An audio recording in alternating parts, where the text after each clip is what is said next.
Okay, so I guess many students have joined. In the meanwhile, we will allow further more students. So, okay, so let's begin the session. Uh, a very warm good afternoon, everyone. Um, so today we are going to have our web development session. This is the day one. There will be 3 days streak of this. Okay, so today is the day one of this, and we are gonna have two more sessions later on, which we will discuss. We will inform you later. One second. Yeah. So yes, Shivam, please share the screen.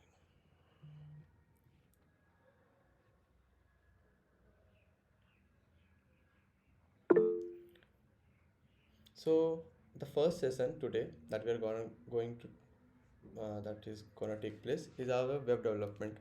Okay. So in this session, your web lead, that is Shivam Kumar from 20 batch, will guide you about everything that you are gonna, which will gonna help you in your journey to start as a web developer. Yeah. Okay. So I won't take much of your time here. So Shivam, over to you. Hello everyone, I am Shivam Kumar, Web Lead at GDSE BC Patna and also your coordinator at Bytes.io. So let's begin with the today's session, Roadmap to Web Development. A bit about me. Before begin, let's get started with what's your favorite website? Please write in the chat box. Any of the website जिसके बिना आपका पूरा दिन निकल नहीं पाता है आप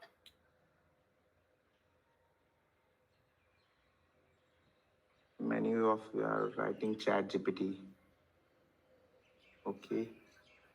Chrome is not a website for kind information. Stack Overflow, Upstock.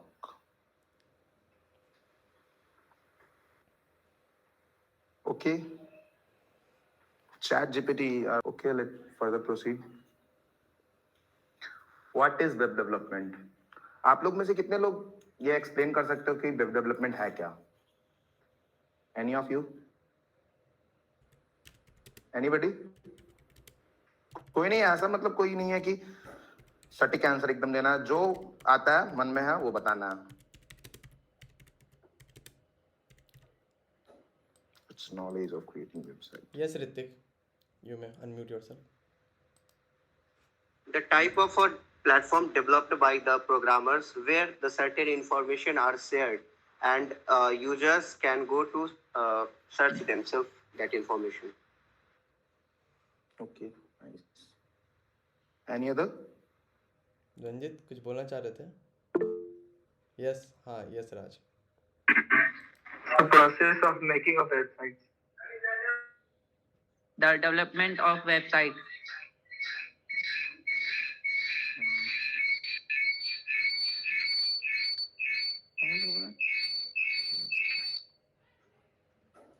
Okay. So now देखो वेब डेवलपमेंट होता क्या है. वेब डेवलपमेंट होता है ना कि मेकिंग ऑफ वेबसाइट्स, मतलब बिल्डिंग वेबसाइट और मेंटेनिंग वेबसाइट. जो भी मतलब आप कोड करते हो एक बिहाइंड द सीन रहता है. आपको सामने एक दिखता है मतलब वेबसाइट जो उसके पीछे कोड किया हुआ रहता है. वो एक वेब सर्वर पे सारा कोड ये रहता है, मतलब सारा कोड वेबसाइट पे अपलोड किया हुआ रहता है. वो आप जैसे ही आप उसको रिडायरेक्ट करते हो, यहाँ से क्लाइंट डालते हो, वेबसाइट से रिडायरेक्ट करता है, आपको सामने दिखाता है. तो actual before we get actual coding, let's first take a look some general information how website works, the difference between front end and back end. Website work कैसे करता है? जैसा कि आप लोग देखते हो कि आप लोग कोई भी एक वेब लिंक पे जाते हो तो वो आपको एक वेबसाइट वेब पेज पे रिडायरेक्ट करता है. तो वो आप यहाँ से क्लाइंट रिक्वेस्ट भेजते हो वेब सर्वर पे. वेब सर्वर वहां से आपको एक रिस्पॉन्स भेजता है. वो रिस्पॉन्स एक फाइल के फॉर्म में होता है जो आपको फ्रंट एंड दिखता है. फ्रंट एंड आपको दिखता है तो आप उसमें देखते हो कि क्या क्या शो कर रहा है, क्या वेबसाइट किस चीज के बारे में है. तो वेब सर्वर मैनेज करता है रिसोर्सेज को. कि कैसे किस समय किस चीज को रिस्पॉन्स देना है क्लाइंट को। तो जैसे जैसे आप रिक्वेस्ट करते हो वैसे वैसे वेबसाइट आपके पास आती है। तो और फिर आगे वेब डेवलपमेंट बेसिकली तीन चीज होती है वेब डेवलपमेंट में। एक होता है फ्रंट एंड, जिसमें आप लोग HTML, CSS, जावास्क्रिप्ट और फर्दर ऑन रिएक्ट जेएस। जो रिएक्ट जेएस आजकल एडवांस बहुत न्यू मार्केट में चल रही है रिएक्ट जेएस, जिसमें जैसे कि पहले आप लोग देखते होंगे कि फेसबुक का पेज था तो हम लोग उसमें लाइक का बटन दबाते थे तो फुल पेज रिफ्रेश होता था, तब एक लाइक काउंट होता था, लाइक बढ़ता था। और अब देखते हो कि यूज कर रहे हो आप ऐप और लाइक दबाते हो तो बिना पेज रिफ्रेश हुए लाइक बढ़ जाता है। तो ये रिएक्ट जेएस का काम है। और फिर बैकएंड में नोड जेएस है। नोड जेएस आपका बैकएंड का काम करता है, उसमें एक्सप्रेस, इसके जगह आप PHP भी यूज कर सकते हो।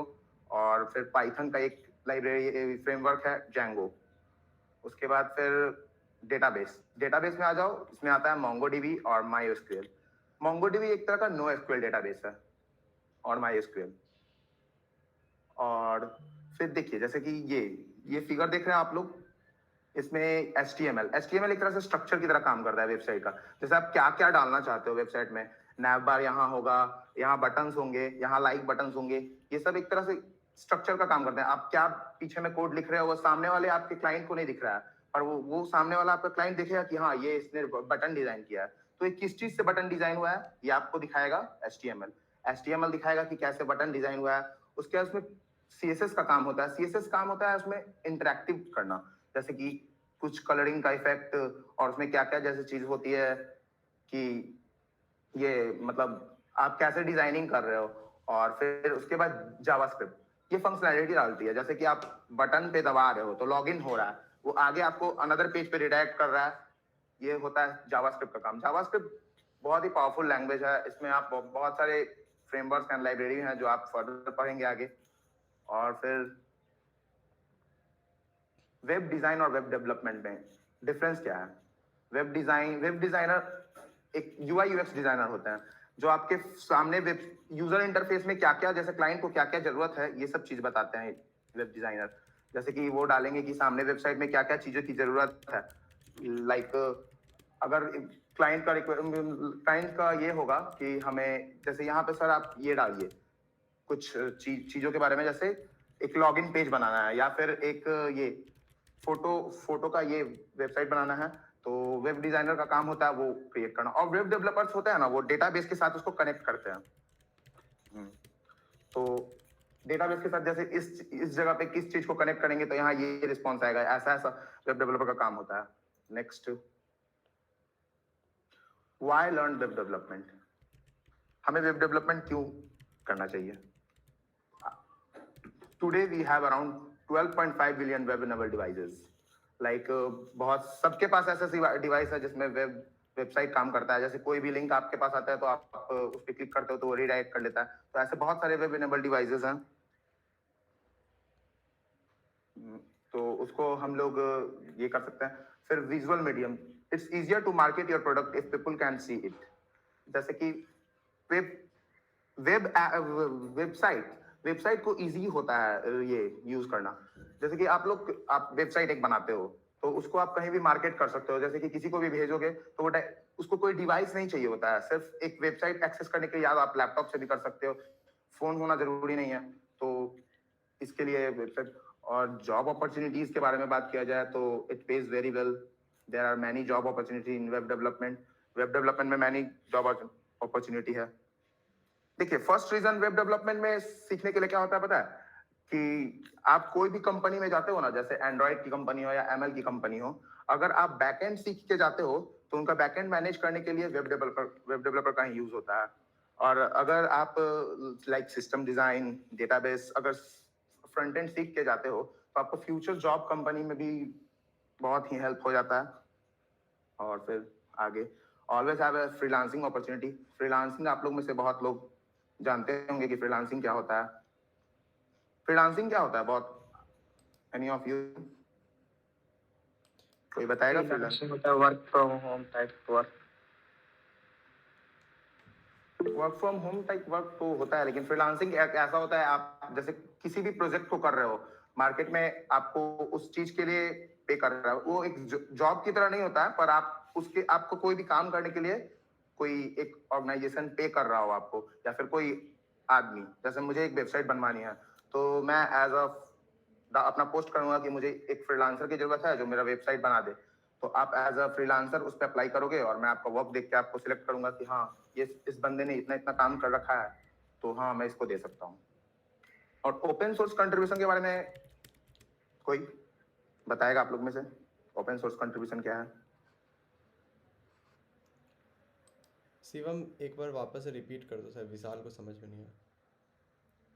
अच्छा एक minute, chats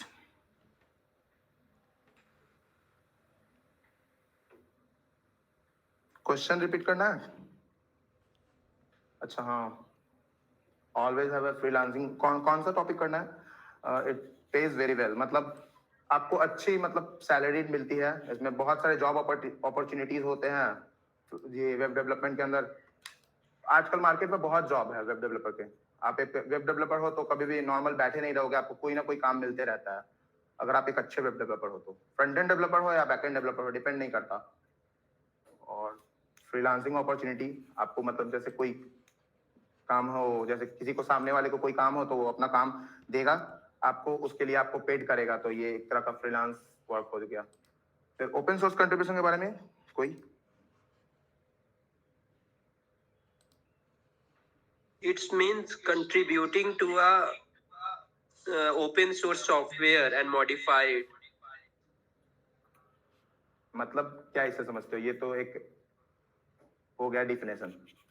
open source software में हम लोग अपने से कंट्रीब्यूट कर सकते हैं, कुछ चेंजेस ला सकते हैं, मॉडिफाई कर सकते हैं ताकि वो बेटर काम करे। बहुत बढ़िया।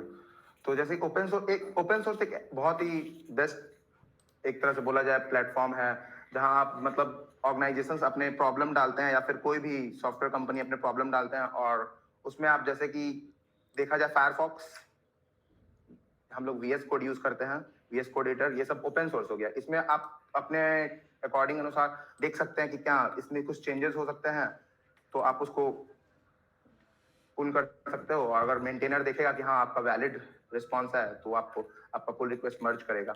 तो ओपन सोर्स एक बहुत ही अच्छा प्लेटफॉर्म है, जिससे आप सामने वाले को कोड को समझते हो कि क्या सामने वाला का कोड कह रहा है, तो सामने वाले के माइंड में क्या चल रहा है ये आप समझ सकते हो, अगर उसका सामने वाले का कोड समझ रहे हो आप तो। अच्छा, आप लोग में से कोई बता सकता है कि और क्या क्या यूज है वेब डेवलपमेंट सीखने के, क्या क्या फायदे हैं? एनी ऑफ यू, कुछ भी अगर बोल तो क्या वेब डेवलपमेंट का एक फायदा है सर, कि जैसे वेब को हम मोबाइल एप्लीकेशन से भी यूज कर सकते हैं, और लैपटॉप से भी, या फिर मैकबुक, हर एक जगह से यूज कर सकते हैं। हाँ, तो ये तो मैंने पहले बताया। इसके अलावा और कुछ नया आइडिया? इसमें बहुत सारी चीज मेंशन नहीं है, बहुत सारे ऐसे फायदे हैं। अब slide we can do freelancing, website पे एडवर्टाइजमेंट चलाकर। हाँ, वेबसाइट पे एडवर्टाइजमेंट चलाकर कम टाइम में सर सीखकर पैसा कमाना। तुम लोग एक जानते हो ये कि अपना वेबसाइट भी क्रिएट करके हम लोग कर सकते हैं, जैसे कि अपने वेबसाइट पे कोई भी जैसे ब्लॉगिंग का ही वेबसाइट बनाए, उस पे कुछ भी डाले कंटेंट, लोग का ट्रैफिक आया और उसमें हम लोग देखे कि क्या आ रहा है ट्रैफिक अच्छा, तो फिर गूगल एडसेंस भी मिलते हैं। एक गूगल का ही एक एडसेंस है, गूगल एडसेंस मिल जाता है, तो उस पर हम लोग ऐड चला सकते हैं गूगल के तरफ से। ऐसे बहुत सारे एडसेंस हैं, लेकिन गूगल एडसेंस एक बहुत फेमस और सिक्योर्ड एडसेंस है, तो एडसेंस से भी हम लोग पैसा कमा सकते हैं। और भी कोई? बहुत बढ़िया हो। हाँ, स्टार्टिंग ई-कॉमर्स स्टोर्स। अच्छा, तुम लोग में से कोई ये बता सकते हो कि हम लोग जैसे वेबसाइट कोई बनाते हैं तो उसको मतलब बूस्टअप करने के लिए किस चीज का इस्तेमाल किया जाता है? किस टेक्नोलॉजी का यूज करके उसको बूस्टअप किया जाता है, जैसे कि वो उस पर ट्रैफिक इंक्रीज किया जाए? कीवर्ड सर यूज करके। शिवम कौन? SEO, search engine optimisation. Search engine optimisation से आप अपने वेबसाइट को बूस्ट कर सकते हैं। आपका ये वेबसाइट जो है ना, वो टॉप लिस्ट पे आ सकता है। चलो तो फर्दर प्रोसीड करते हैं। शिवम, एसईओ क्या होता है पूछ रहे हैं सब एक बार। Search engine optimisation. कौन पूछ रहे हैं? देखो, सर्च इंजन ऑप्टिमाइजेशन एक ऐसा तरह का ये होता है ना, मतलब उसको क्या कहते हैं, टेक्नोलॉजी, जिससे हम लोग अपने वेबसाइट को बूस्टअप कर सकते हैं, जैसे कि वो सर्च लिस्ट में आगे आए। ये क्या होता है ये तो अभी आप लोग को समझ नहीं आएगा, आप लोग खुद पढ़ोगे तो खुद समझ आएगा, ये तो मैं एक्सप्लेन कर नहीं सकता हूँ अभी इस वीडियो में, पर आगे आप पढ़ोगे तो आपको समझ आएगा कि एक छोटा सा एग्जांपल देते हैं। इट्स लाइक कि अगर आप गूगल क्रोम पे जा करके सिर्फ ये सर्च करते हैं कि बख्तियारपुर कॉलेज ऑफ इंजीनियरिंग, जब आप सर्च करते हैं तो ऑटोमेटिकली आपको पता चलेगा कि उसका एक वेबसाइट भी है, bcbakhtiarpur.org। तो इसका ये मतलब है कि उस नाम के लिए वो एसईओ इनेबल्ड किया गया है, सर्च इंजन ऑप्टिमाइज किया गया है, ताकि वो वेबसाइट, हम लोग का जो कॉलेज की वेबसाइट, वो सबसे टॉप लिस्ट पे आए। इसी को बोलते हैं एक्चुअली में एसईओ। तो अगर किसी वेबसाइट में एसईओ इनेबल्ड होता है तो वो बहुत इजी होता है किसी भी यूज़र को सर्च कर पाना बिना यूआरएल के, जिससे आपका ट्रैफिक इंक्रीज़ हो सकता है। डिपेंड करता है गौरव, दोनों चीज़ें आप पे कर भी सकते हैं, नहीं भी। अगर आपको टेक्नोलॉजी वो आती है अच्छे से तो आप बिना पे किए भी चीज़ों को कर सकते हैं। Yes Shivam, we can move forward. Okay. तो एक आजकल बहुत ही फेमस चल रहा है मर्न स्टैक। मर्न स्टैक के बारे में कितने लोग जानते हैं? मर्न स्टैक का फुल फॉर्म कोई माइक अनम्यूट करके बोल सकते हो, ऐसा कोई नहीं है कि चैट में ही लिख रहे हो। ओके, तो मैं बताता हूँ मर्न स्टैक होता क्या है। मर्न एम से मोंगोडीबी और ई से एक्सप्रेस। मोंगोडीबी डेटाबेस के लिए यूज होता है एक, और एक्सप्रेस जेएस जावास्क्रिप्ट का ही फ्रेमवर्क है। रिएक्ट तो आप लोग जान ही रहे हो। अच्छा, रिएक्ट आया कहाँ से, ये कितने लोग बता सकते हैं मुझे? रिएक्ट का ये बनाया किसने? रिएक्ट को कौन से कंपनी ने रिएक्ट को लॉन्च किया? आशीष राज ट्विटर, नो आशीष, हाँ मेटा, शिवम मेटा, फेसबुक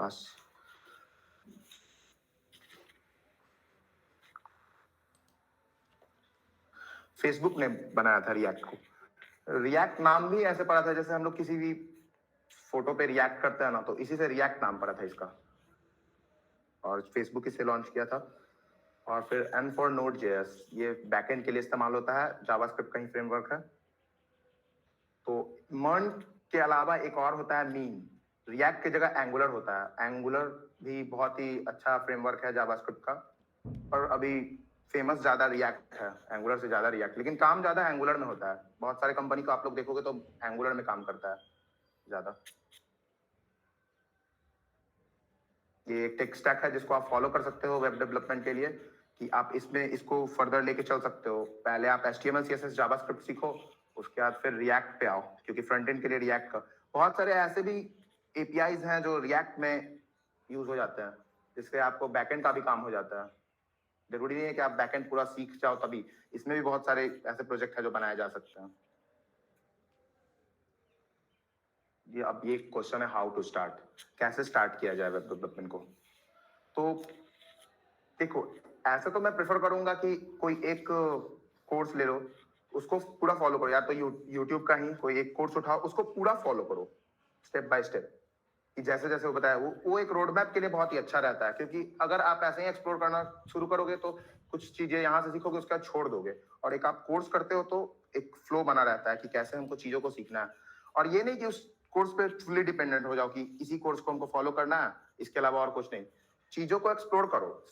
देखो, सर्चिंग एबिलिटी जो होता है ना, ये बहुत जरूरी है स्टूडेंट्स में, कि आपको प्रॉब्लम हो रहा है उसको सर्च करो, क्योंकि गूगल पे बहुत सारे फ्री रिसोर्सेज हैं, अनलिमिटेड। आप उसको एक्सप्लोर करो। और बहुत लोगों को पसंद है डॉक्यूमेंटेशन पढ़ना, जैसे बहुत लोग डॉक्यूमेंटेशन पढ़ के, एक दिन में डॉक्यूमेंटेशन पढ़ के हाँ समझ आ गया सर हमको ये, मैं ये बना सकता हूँ। और बहुत लोग वीडियो देख के इंटरेस्ट, उनको वीडियो देख के ही समझ आता है। तो दो तरह से आप स्टार्ट कर सकते हो।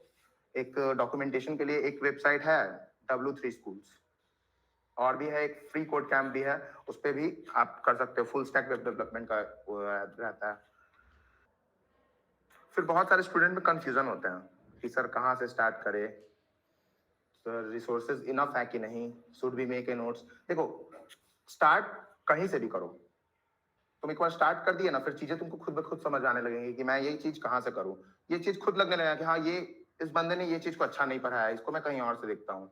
जब तुम स्टार्ट करोगे तो तुमको खुद ब खुद पता चलना लगेगा। हम लोग भी शुरू में फर्स्ट ईयर में थे तो स्टार्ट करते थे, तो हम लोग को लगता था कि हाँ, ये पढ़ा रहा है, इससे बेस्ट कोई पढ़ा ही नहीं सकता है। लेकिन आगे फिर देखते थे इससे भी बेटर पढ़ा रहा है कोई, डॉक्यूमेंटेशन इससे भी और अच्छे हैं, डेप्थ में दिए हुए हैं। तो और रिसोर्सेज इनफ कभी भी नहीं होते हैं, रिसोर्सेज बहुत हैं। और ये प्रॉब्लम मैं बहुत देखा हूँ, बहुत बच्चों ने मुझसे पूछा भी है कि sir should we make a notes. जब HTML पढ़ रहे हो तो आप नोट्स बना रहे हो, नहीं नोट्स नहीं बनाना है। HTML और CSS का तो कभी भी नोट्स नहीं बनाना है, कोई कोई की पॉइंट्स बस लिख लो, नोट्स कभी नहीं बनाना। आप प्रोजेक्ट बनाओ, प्रोजेक्ट से आप बनाओगे ना प्रोजेक्ट, तो आप जैसे आपको रिवीजन करना होगा तो आप डायरेक्ट अपना प्रोजेक्ट खोलोगे तो आपको टोटल रिकॉल हो जाएगा शुरू से लास्ट तक। आपको छोटा कंफ्यूजन होगा लेकिन बाकी सब भी रिवाइज हो जाएगा कि कहाँ से हम लोग देख रहे हैं, क्या कर रहे थे, यहाँ पे क्या किए हैं। और फिर आपको उससे बहुत हेल्प मिलेगा। तो नोट्स, जावास्क्रिप्ट का नोट्स बना सकते हो क्योंकि उसमें बहुत सारे लॉजिक हैं, एल्गोरिदम भी हैं आगे चल के, तो उसका नोट्स बना सकते हो। पर HTML और CSS का मैं रिकमेंड करूंगा कि कभी भी नोट्स नहीं बनाओ। अगर किसी को हाँ लगता है कि हाँ मैं नोट्स से अच्छा पढ़ सकता हूँ, हाँ नोट्स बनाओ, लेकिन प्रोजेक्ट बनाओगे तो ज्यादा अच्छा लगेगा। और एक बात और, नेवर स्टक इनटू ए ट्यूटोरियल हेल। कभी भी ट्यूटोरियल हेल में मत घुसो। जैसे कि वीडियो देख रहे हैं सर मैं पूरा कंप्लीट करूंगा तब शुरू करूंगा, ऐसा कभी नहीं करना है। शुरू करो HTML का 2 वीडियो देखें और जितना 2 वीडियो में सिखाया उतना स्टार्ट करो, प्रोजेक्ट के साथ स्टार्ट करो, ऐसा बहुत ही बेस्ट रहता है करना। तो कभी भी ट्यूटोरियल हेल में मत घुसो। प्रोजेक्ट्स, आप लोग प्रोजेक्ट्स कौन कौन से कर सकते हैं? प्रोजेक्ट्स में आ जाते हैं आपका पर्सनल प्रोजेक्ट बना सकते हैं, like portfolio website, making clones, open source contribution तो आपको बताएं ही। अब मैं अपना कुछ पर्सनल प्रोजेक्ट्स दिखाता हूँ कि कैसे चीजें होती है।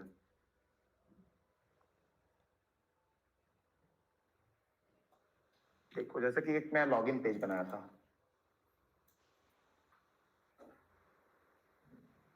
ये रजिस्ट्रेशन पेज था।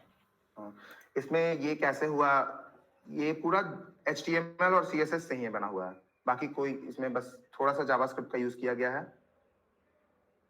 देखो कैसे ये बॉक्सेस बनाए जाते हैं, ये कैसे, ये सब डिजाइन करोगे ना तो तुम खुद सीखना चालू करोगे कि कैसे होते हैं, बटन्स कैसे डिजाइन होते हैं, कलर कैसे चेंज होता है, ये सब।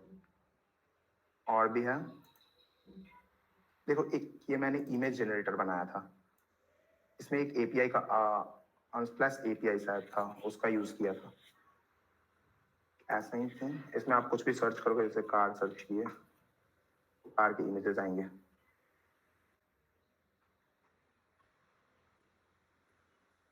ये लोड लेने में प्रॉब्लम हो रही है।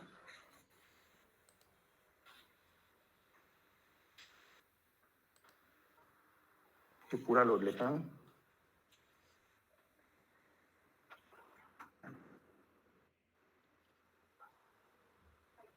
ये API से आता है, ये सब इमेज मैं डाला हुआ नहीं हूँ, ये सब API से रिडायरेक्ट करते हैं। तो और भी प्रोजेक्ट दिखाता हूँ। एक मेरा एक पर्सनल प्रोजेक्ट था ये,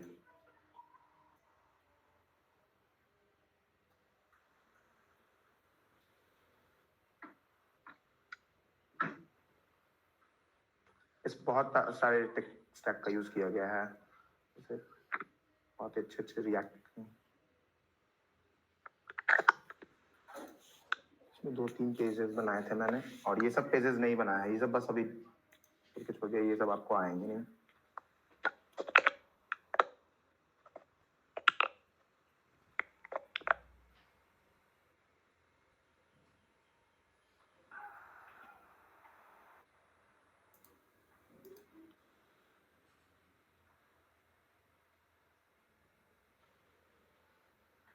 इससे देखो आप लोग ऐसे, जैसे मैं बताया प्रोजेक्ट्स, अब आप कोई भी प्रोजेक्ट बनाते हो, अगर आपको नहीं आ रहा शुरू से प्रोजेक्ट, तो आप किसी का भी प्रोजेक्ट खोल के उसके सोर्स कोड में जाके देख सकते हो। यहाँ से व्यू सोर्स कोड देख सकते हो, यहाँ पे सोर्स कोड में कैसे कैसे, जैसे मैंने कैसे कैसे इसमें कोड किया, HTML का कोड कैसे किया हूँ, फिर बाकी ऐसा आप कोड देख सकते हो। इससे आप समझ सकते हो, जैसे ट्यूटोरियल देखोगे और फिर इसको देखोगे तो बोलोगे कि हाँ यहाँ पे ऐसे ऐसे किया गया है। उसके बाद हो हो सके आपको फर्स्ट टाइम में पूरा कोड कॉपी करके अपने लोकल पे लाके इसको चेक करना होगा, लेकिन इससे आप सीखोगे, कॉपी करोगे लेकिन सीखोगे चीजों को। ये नहीं कि सेम टू सेम उठा के चेंज मतलब ढाप दिए, ऐसा नहीं। ये आप इसमें लाके चेंजेस करो, जैसे यहाँ पे ये है तो कुछ और चेंजेस करो, वो बॉक्स है तो उसके जगह कुछ और हटा दो, ऐसे ऐसे ही। फिर अब आता है क्वेश्चन। अब आप लोग को कोई क्वेरीज हैं तो बताइए।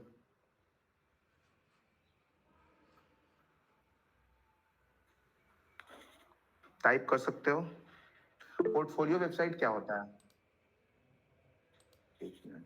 पोर्टफोलियो वेबसाइट होता है जैसे आप अपना वेबसाइट बनाते हो अपने बारे में, उसमें आपका सारा डिटेल्स रहता है। खुद का वेबसाइट जैसे आपका जितना भी प्रोजेक्ट किए हो वो सब का डिस्क्रिप्शन के साथ कि क्या ये प्रोजेक्ट है क्या, और भी जैसे आप क्या हो, कहाँ कहाँ आपने क्या क्या कर रखा है। जैसे कि हमारे बहुत सारे सीनियर्स भी थे, अपने पोर्टफोलियो वेबसाइट बनाए थे, वो लोगों ने अपना प्रोजेक्ट कर रखा था, नीचे डिस्क्रिप्शन दे रखा है, उसमें अपना सारा कॉन्टैक्ट डिटेल्स दे रखा है कि कुछ भी जैसे नया नया कुछ भी चीज करते हैं तो वो लोग उसमें अपडेट करते रहते हैं। इसको कहते हैं पोर्टफोलियो। एक तरह से कहा जाए तो पोर्टफोलियो पर्सनल वेबसाइट होता है आपका। और कोई क्वेश्चन? हाँ राम। Hello hello Ram. हाँ राम बोलो। सर, फ्रंट एंड के लिए बूटस्ट्रैप मतलब बूटस्ट्रैप फ्रंट एंड के लिए कितना जरूरी है? देखो बूटस्ट्रैप का एक ट्यूटोरियल तुम्हारा तो 1 घंटे में। बूटस्ट्रैप क्या करता है, वो सीधे रिडायरेक्ट करता है वेबसाइट से सारी चीजों को। आप लिंक डालते हो और वो रिडायरेक्ट करता है। तो बूटस्ट्रैप के लिए 1 आवर सफिशिएंट है। अब उसमें भी और भी ढेर सारे फंक्शनैलिटी हैं, उसको सीखने के लिए अगर मास्टर बूटस्ट्रैप करना है तो आपको कोई एक ट्यूटोरियल फॉलो कर सकते हो। तो बूटस्ट्रैप नॉर्मल बूटस्ट्रैप के लिए तो 1 आवर वीडियो काफी है। थैंक्स। और कुछ? राम प्रवेश कुछ पूछना चाह रहे थे। देखिए ये आज तो आपका पहला सेशन था, आगे के बाकी 2 सेशन आपके लेंगे 2 हमारे जूनियर हैं और आप लोग के सीनियर्स आशीष और हिमांशु। ये आप लोग का getting started with HTML and CSS लेंगे, उसके बाद फिर जावास्क्रिप्ट का एक लेंगे। तो 2 दिन का ये और चलेगा सेशन। आपको डेट रिवील कर दिया जाएगा कि किस किस दिन होंगे। Best resources for start web development. देखो मैंने जैसे बताया कि आप डॉक्यूमेंट्री से भी पढ़ सकते हो, आपको क्या अच्छा लगता है ये आप पे डिपेंड करता है। तो आप डॉक्यूमेंट्री से भी स्टार्ट कर सकते हो कि एक डॉक्यूमेंट्री को लेके W3 स्कूल्स के बारे में बताया, उसपे आप पढ़ के डॉक्यूमेंट्री उस पे काम भी करवाता है और सीख भी सकते हो। और एक और फ्री कोड कैंप है, आप अभी सर्च करो, फ्री कोड कैंप करके एक वेबसाइट आता है, उस पे आप सीख भी सकते हो पढ़ के। और फिर अगर आप लोग को फॉरेन ऑथर से पढ़ने मतलब इंटरेस्ट है कि हाँ सबसे बेस्ट रिसोर्सेज क्या है, तो मेरी मानो तो एंजिला यू का एक कोर्स आता है फुल स्टैक वेब डेवलपमेंट, और एक आता है 0 to Hero करके फुल स्टैक डेवलपमेंट। ये दोनों में से आप कोई ले सकते हो। एंजिला यू का बेस्ट है, मैं भी उसको फॉलो किया हूँ। एंजिला यू का काफी अच्छा कंटेंट डाले हुए। यूडेमी का कोर्स है, ज्यादा नहीं, आप अगर ऐसे भी वो अवेलेबल है, अगर आप खोजना चाहो तो वो मिल सकता है फ्री में भी, लेकिन ऐसे 400 to 500 का कोर्स है यूडेमी का, आउटडेटेड हो गया। हाँ तो एक 0 to Hero आया है फुल स्टैक वेब डेवलपमेंट, वो भी आप फॉलो कर सकते हो। उसका ऑथर का नाम तो पता नहीं है, पर याद नहीं है मतलब, पर अच्छा कोर्स है, बहुत वास्ट बताया गया उसमें चीजों को। ऐसे आप फॉलो कर सकते हो ट्यूटोरियल कोई भी अपने हिसाब से, बहुत सारे कंटेंट है, आप सर्च करो। इसलिए तो बोला सर्चिंग एबिलिटी आना बहुत जरूरी है। राम प्रवेश का एक क्वेश्चन है, बैकएंड क्या है सर? देखो बैकएंड क्या होता है, बैकएंड जो होता है ना कि तुम कोई भी चीज फ्रंट एंड डिजाइन किए, अब यहाँ पे जैसे एक फॉर्म बना है, अब वो फॉर्म में भरे डिटेल्स भरे, जैसे कि मैं यहाँ दिखा रहा था, यहाँ पे मेरा डॉक्यूमेंट्स था, ये फॉर्म है तो इसमें तुम कुछ भी भरे XYZ और ये यहाँ पे सबमिट किए, तो ये सबमिट बटन पे जैसे ही दबाया तो वो जो फंक्शन होता है वो डेटाबेस में जाके स्टोर करने का, वो काम होता है बैकएंड का, वो ले जाके उसको स्टोर करता है। ये होता है बैकएंड का। और भी जब बहुत सारे काम है बैकएंड के, वेबसाइट और सर्वर साइट के बीच का जो इंटरफेस होता है ना, उसको बोलते हैं बैकएंड का ये उसमें नोड जेएस काम करता है और भी एक्सप्रेस जेएस काम करता है। आशीष आज का एक क्वेश्चन था, how to make a website look better. उसमें आप तो आजकल तो बहुत सारे ये आ गए हैं, लाइब्रेरी आ गए हैं जावास्क्रिप्ट के, उसको रिएक्ट का यूज करके बेटर कर सकते हो। नहीं तो सीएसएस में भी बहुत सारे हैं उसके लाइब्रेरी सीएसएस के, टेलविंड सीएसएस हो गए और भी मटेरियल यूआई, आप उससे यूआई और भी बेटर कर सकते हो मटेरियल यूआई का यूज करके। इसमें हम एक ऐड करना चाहेंगे कि हम्म, आप लोग स्टार्टिंग में बहुत कोई लिख रहे थे कि जब पूछा गया कि आपका फेवरेट वेबसाइट क्या है तो चैट जीपीटी लिख रहे थे। बहुत कोई ये भी डाउट क्वेरी रहता है कि क्या कल लोग चैट जीपीटी आपका वो एक रोल ले लेगा। बट टू बी ऑनेस्ट, जो डिज़ाइन होता है वो एक्चुअली आपका क्रिएटिविटी है। आप कितना क्रिएटिव हैं उन चीज़ों में, या आपका रिक्वायरमेंट स्पेसिफिकली क्या है कोई भी एक वेबसाइट बनाने में। तो द थिंग इज़ दैट जब आप वेबसाइट को अच्छा बनाते हैं तो आपका वो क्रिएटिविटी है अंदर का कि आप उसको कैसे डिज़ाइन करना चाहते हैं। अनटिल अनलेस आपको पूरा नॉलेज है चीज़ों का, जब आप पूरा चीज़ सीख जाइएगा HTML क्या है, CSS क्या है, जावास्क्रिप्ट क्या है, तो आप एक ब्यूटीफुल वेबसाइट डिज़ाइन कर पाइएगा खुद से। ठीक है, आप आपके पास रिसोर्सेज है, आप गिटहब पे प्रोफाइल बनाइए, आप देखिए अपने सीनियर्स को खोजिए, इसमें देखिए कितना सारा लोगों ने प्रोजेक्ट्स बना रखा है, आप उसको एक्सप्लोर करिए। आपको खुद ब खुद पता चलेगा कैसे बनता है। या फिर इतना दिन भर में इतना वेबसाइट्स खोलते हैं, उसका आइडियाज़ मिलते रहता है ना हमेशा, तो उन आइडियाज़ को कलेक्ट करिए और फिर अपना वेबसाइट्स में ट्राई करिए इम्प्लीमेंट करने का। That is it. तो जैसा उज्जवल ने बताया अभी कि ये चैट जीपीटी कभी रिप्लेस नहीं, ऐसा बहुत लोग का डाउट होता है कि सर इतना एआई डेवलप कर रहा है, आगे चल के फ्रंट एंड का तो जॉब सर बहुत ही सारा काम तो एआई ही कर देगा, तो जॉब्स मिलेंगे कि नहीं। तो फ्रंट एंड क्या कर सकता है, ज़्यादा से ज़्यादा एचटीएमएल के फाइल, मतलब कोई भी फाइल को एचटीएमएल में कन्वर्ट कर सकता है, जेपीजी फाइल को एचटीएमएल में कन्वर्ट कर सकता है। लेकिन कभी भी सीएसएस देखोगे ना, तो जैसा तुम सोच रहे हो वैसा एआई नहीं बना सकता है। तुम अगर सोच रहे हो कि यहाँ ये कलर चेंजेस होने चाहिए, यहाँ पे कुछ और लगाना है, तो वो जैसा ह्यूमन माइंड होता है ना, वो कभी भी मशीन नहीं कर सकता है। तो ऐसा नहीं है कि फ्रंट एंड डेवलपर का जॉब ही खत्म हो जाएगा ये। और फिर बैकएंड में भी लॉजिक होते हैं, तो बैकएंड के लिए तो हमेशा जरूरत आएंगे। और कोई भी डोमेन हो, एंड्रॉइड हो, एमएल हो, बैकएंड डेवलपर हर जगह काम आते हैं, जैसा मैंने बताया कि। तो यस राज का और कोई सवाल है, how to use media queries well, how to make website responsiveness better. Okay, तो इट्स लाइक यस कि मीडिया क्वेरीज के बारे में हम लोग आगे वाले सेशन से बताएंगे। इसमें लिटरली आप लोग को कोड दिखाया जाएगा कि कैसे कैसे वो चीज़ होता है एक्चुअली में, कैसे मीडिया क्वेरीज का इस्तेमाल होता है। ये आज का सेशन एक ओवरव्यू सेशन था ताकि आप लोग एटलीस्ट आए, हम ये भी देखना चाहते कितना लोग वेब डेवलपमेंट इंटरेस्टेड है। ठीक है, बहुत लोगों ने बोला था कि लाइक सॉल्यूशन चैलेंज के लिए प्रोजेक्ट बना रहे हैं, वेब का इस्तेमाल कर रहे हैं। तो उन सबको लेकर के फिर हम लोग आगे बढ़ेंगे, फिर हम लोग बताएंगे इसको, ठीक है, कैसे मीडिया क्वायर्स का इस्तेमाल होता है एंड कैसे उसको रिस्पॉन्सिव बनाया जाता है हर वेबसाइट्स के लिए। अब जिन लोगों को नहीं पता वेबसाइट रिस्पॉन्सिव बनाने का मतलब क्या है, तो इट्स लाइक कि अगर आप कोई वेबसाइट, फॉर एग्जाम्पल सबसे बेस्ट एग्जाम्पल गवर्नमेंट साइट्स, जब आप अपने लैपटॉप्स में खोलते हैं तो ठीक ठाक लगता है, पर द मोमेंट आप उसको अपने फ़ोन्स में खोलते हैं तो पूरा इधर उधर हो जाता है चीज़ें। तो इसका ये रीज़न है क्योंकि वो अच्छा से कहते हैं मीडिया क्वारीज नहीं लिखा गया है उन वेबसाइट्स के लिए। इसका मतलब है कि वो फ़ोन के लिए ऑप्टिमाइज नहीं है। ठीक है, पर जो भी अच्छे वेबसाइट्स होते हैं उनको आप देखिएगा तो वो लैपटॉप में थोड़ा अलग लगेंगे, फ़ोन्स में थोड़ा अलग लगेंगे। तो यही काम होता है मीडिया क्वारीज का। इसके बारे में और डिटेल्स में आप लोगों को आगे आने वाले सेशन में बताया जाएगा, सो डोंट वरी। और एक और है, I am not taking about CSS and bootstrap, how can I learn UI about the right selection of fonts, colour, images etc, because my project. तो तुम कोई एक कोर्स ले लो यूआई यूएक्स का और उससे आगे प्रोसीड कर सकते हो। नहीं तो हमारे बाइट्स.io में एक और है यूआई यूएक्स, कुछ नॉलेज है उनको, रजनीश पुरी, उनसे आप कांटेक्ट कर सकते हो।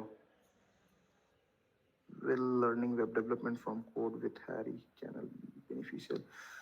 देखो बेनिफिशियल तो है, पर मेरी मानो ना तो जैसे कि अगर आपको फॉरेन ऑथर से पढ़ने में आपका अगर कंफर्टेबल हो ना, तो मैं उसी को प्रेफर करूंगा, क्योंकि ये यूट्यूब पे है ना कि आप कितने कंटेंट कवर करते हैं, वो लोग एक तरह से समराइज करके बताते हैं। और आप अगर कोई कोर्स लेते हो, यूडेमी का ही कोर्स रहता है, तो वो लोग डेप्थ में बताते हैं चीजों को कि कैसे हो रहा है क्या। कोड विथ हैरी भी है तो वो समराइज करके बताता है चीजों को। ऐसा नहीं है कि वो उसका खराब है, आप उससे भी पढ़ सकते हो, पर और आप अगर आप डॉक्यूमेंट्री पढ़ते हो तो और भी ज्यादा आप अपने से सोच पा रहे हो तो और भी ज्यादा अच्छा है। कोड विथ हैरी भी सही है, आप पहले कुछ एक चीज को चूज करो, उसको रोड मैप फॉलो करो, आपको खुद पता लगने लग जाएगा कि कोड विथ हैरी क्या चीज नहीं बताया है और क्या हमको यहाँ पे सीखना जरूरत है।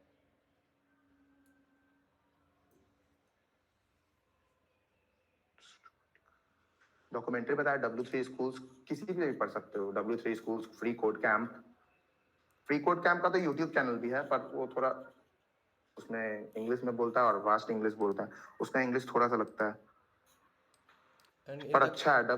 फ्री कोड कैंप का अगर तुम एक थ्री क्या तो है, 1 मिनट में दिखाता हूँ, यहाँ पे है फ्री कोड कैंप, देखो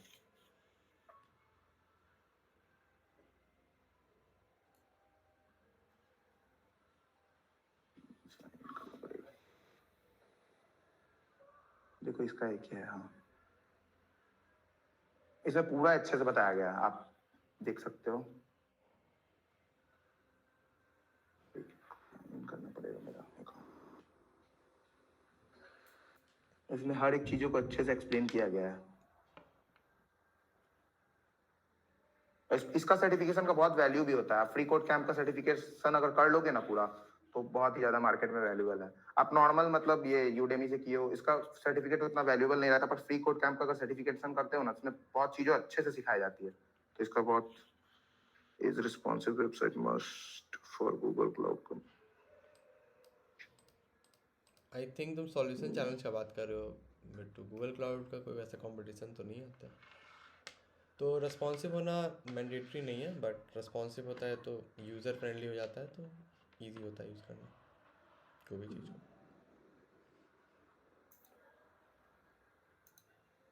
और रही बात डॉक्यूमेंटेशन का या फिर और रिसोर्सेज का, तो हम लोग नेक्स्ट लेक्चर्स में जैसे आप लोग को गाइड करेंगे, बताएंगे कि क्या क्या होगा, ठीक है, तो उसी के अकॉर्डिंगली हम लोग आपको रिसोर्सेज प्रोवाइड कर देंगे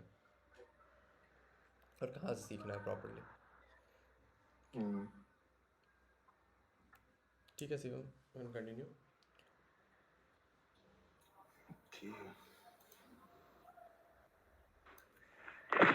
तो और किसी के कोई डाउट्स?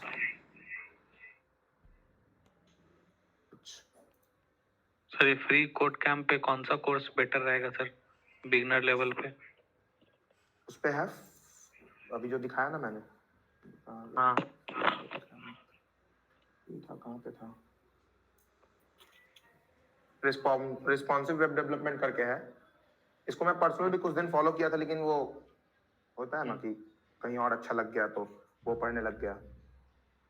वो डिपेंड करता है कि आप किस लेवल पे हो, क्या सीख रहे हो। उस टाइम आपको कुछ और भी अच्छा लग सकता है कि हाँ ये अच्छा पढ़ाया है, तो पहले चीजों को सीखना शुरू करो, खुद ब खुद पता चलने लग जाएगा कि हाँ ये इतना अच्छा नहीं पढ़ाया, मजा नहीं आया, कहीं और से देखते हैं।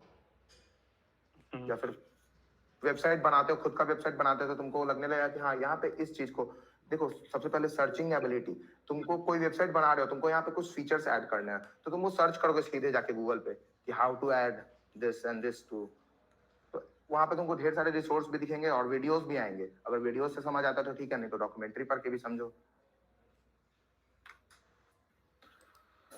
और कोई क्यूरीज नहीं है? So thank you for joining the session. Now, Ujjwal. Yes. तो thank you Shivam for giving us your time. अभी भी कुछ लोग ज्वाइन करना चाह रहे हैं session, but alas we can not allow. Shivam वही टैब खुले रहने दो। कौन वही वाला? हाँ फुल स्क्रीन। सो जस्ट एक रैपअप जल्दी से, तो आपको जहाँ तक मेरे को लगता है कि ओवरव्यू लगभग का टाइप मिल गया होगा कि क्या है क्या नहीं है, और आगे आने वाले सेशन में हम लोग इसको थोड़ा सा और इन डेप्थ बताएंगे कि एग्जैक्टली कैसे काम करते हैं HTML CSS के साथ और जावास्क्रिप्ट के साथ। ठीक है, 2 और सेशन होंगे वेब के। बाकी द थिंग इज़ दैट आपको खुद ही करना पड़ेगा चीज़ों को सीखने के लिए। ठीक है, मैं बस जल्दी से आप लोगों को बस 3 टिप्स बोलना चाहूँगा इन शॉर्ट कि कैसे आप लोग करना है। तो the thing is that first of all first tip is learn by coding. तो सिर्फ वीडियोस देख के या डॉक्यूमेंट पढ़ के आप कभी नहीं सीखते, जैसे हमने बताया। तो इट्स लाइक कि आपको लिटरली में खुद बैठ के कोड लिखना पड़ेगा। जब आप लिखिएगा कुछ एरर्स आएंगे, एरर्स को रेक्टिफाई करिएगा, खुद से सर्च कीजिएगा। That is the learning curve, तभी आप वो सीख पाइएगा उन चीज़ों को, ठीक है। दूसरा सबसे बड़ा चीज़ है डोंट क्विट, ठीक है। क्विट नहीं करना है। अगर अभी आप सीख रहे हैं तो लग रहा है कि हाँ ठीक है, फिर बीच में छोड़ देता है सीखना बहुत बार। इनफैक्ट मेरे साथ भी हुआ है बहुत बार, बट बहुत किसी के साथ ऐसा होता है, ठीक है। बट एक सजेशन रहेगा, डोंट क्विट। अगर आप वो चीज़ कर रहे हैं तो करते रहिए, कंटिन्यू करिए। पहले HTML CSS, फिर रिएक्ट, जैसे आगे बढ़ते जाएगा, फिर डेटाबेस करिएगा। तो द थिंग इज़ दैट अगर आप क्विट करते हैं बीच में और फिर से जब आपको वो चीज़ स्टार्ट करना है, तो आप वो पुराना नॉलेज भूल जाइएगा, आपको याद नहीं रहेगा हम कैसे किए थे। तो थिंग इज दैट आपको फिर से जितना मेहनत किए थे वापस से रीगेन करने के लिए वापस पहले पढ़ना पड़ेगा उन चीज़ों को, तो टाइम वेस्ट होगा।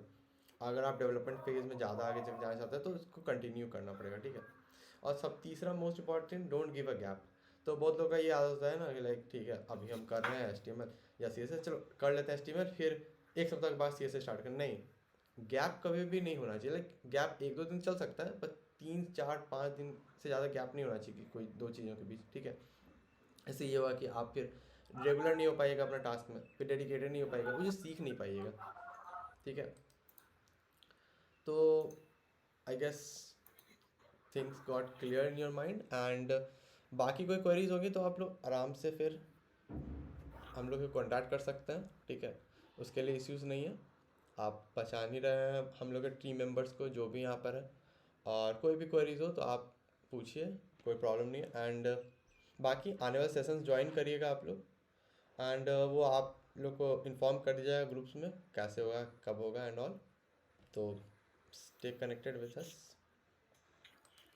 So keep learning, keep exploring things. So with this, I am signing off. So thank you everyone for joining the session. All the best. You may now leave the meeting.